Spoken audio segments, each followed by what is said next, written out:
Hey guys, this is the next installment. You just watched the speed video, the need for speed, and you discovered that speed is the distance that an object travels in the amount of time that it takes to travel.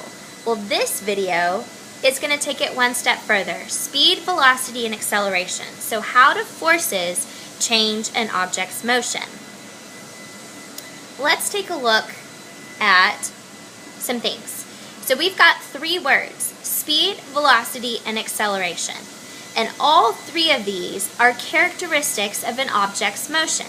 And they are all evidence that balanced forces are at work.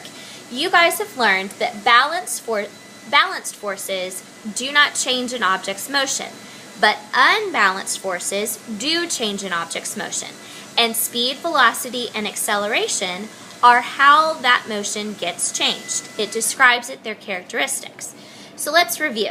Speed is the distance an object travels divided by the time it takes to travel that distance. So what's the impact of an unbalanced force on the speed of an object? Well, unbalanced forces have the ability to change an object's speed.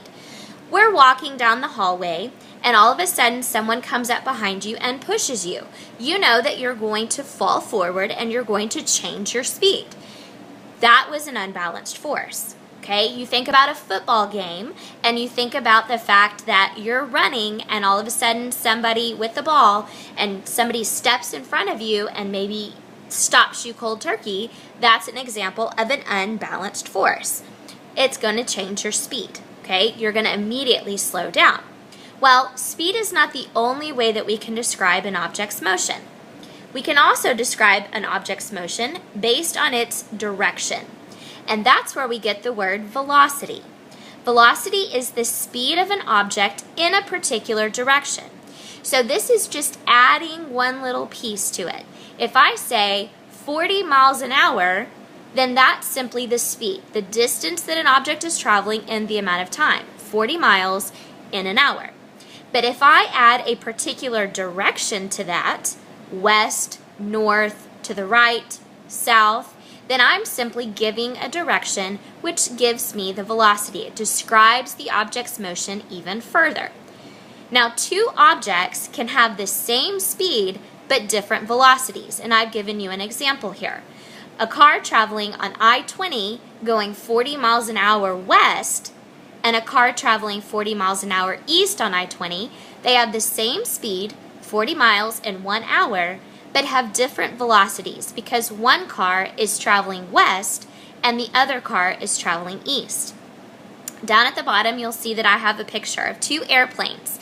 Same thing goes for airplanes. They all leave the reference point of the airport and they all may be traveling at the same speed, but because each airplane is going in a different direction, they all have different velocities. Now, how does an unbalanced force impact velocity? Well, it's going to change the speed or change the direction, therefore it's a change in velocity. Even if I'm going 40 miles an hour west, if I slow down to 20 miles an hour west, I have changed my velocity because I've changed my speed. Now, is it always about me speeding up or slowing down? No, and that's where this third word comes into play: acceleration.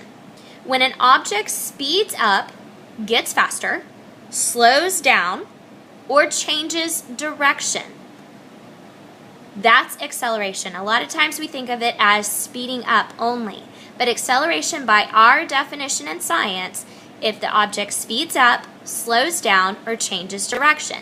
So essentially, a change in speed or velocity is considered acceleration. Every time I change my speed, I've accelerated, whether I'm speeding up or I'm slowing down. Think about your example to your commute to school every single day. How many times does the car or the bicycle speed up or slow down? And I've given you three pictures down at the bottom. Now, what I want you to do in your notebook is I want you to think about your favorite sport. Football, baseball, basketball, volleyball, and I want you to write out some of the action, some of the motion that happens in that sport, and think about and label the speed, velocity, and acceleration. That's a wrap.